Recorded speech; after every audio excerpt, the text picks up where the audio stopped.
Welcome, folks. Ever wondered where the billions of dollars supporting Ukraine amid the Russian invasion come from? Let's dive right into it. You're tuned into Hear the Web. I'm Tom. And I'm Lily, ready to break it all down for you with Tom here. Ukraine, in its fight against a larger military power, survives mainly due to aid reaching nearly $350 billion, which poured in from mostly Western nations since January 2022. But there are fears this may change. Exactly, Lily. Recently, after a heated debate that almost shut down the US government, a funding bill passed. Here's the kicker, though. It had funding for Ukraine stripped out, all in a bid to appease some hardcore Republicans. A harsh blow for Ukraine, wouldn't you say? They've relied heavily on the West to help turn the tide of war. The question is, where is the aid coming from and how is it helping? Let's talk numbers. Countries around the globe have promised nearly $100 billion in direct military aid to Ukraine. Where does half of that come from, Lily? You guessed it, Tom, the United States. As per the Kyiv Institute for the World Economy, with $46.6 billion, the U.S. has committed nearly half the total direct military aid to Ukraine. Europe has also not been far behind.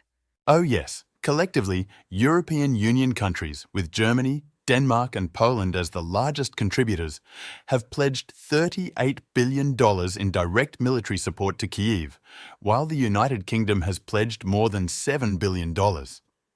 This assistance comes in forms like anti-aircraft missiles, patrol boats, helicopters and more. Let's not overlook the fact here.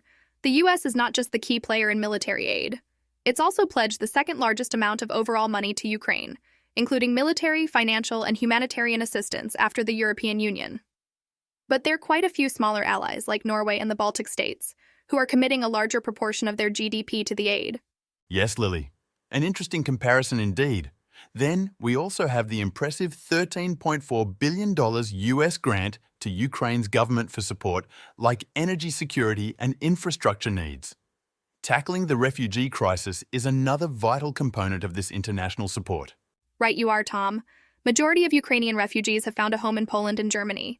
It's surprising to learn that about 78% of Poland's direct support for Ukraine goes to refugee costs, around $17 billion out of nearly $22 billion.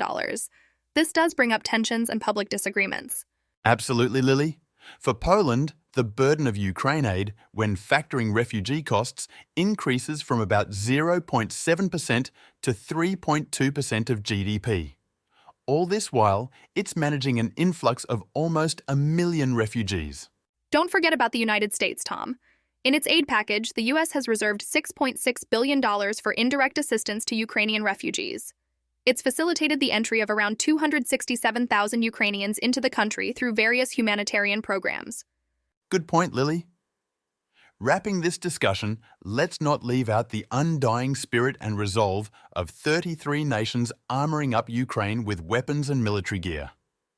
Leading the band is Poland with its unmatched number of 324 tanks. You're right, Tom.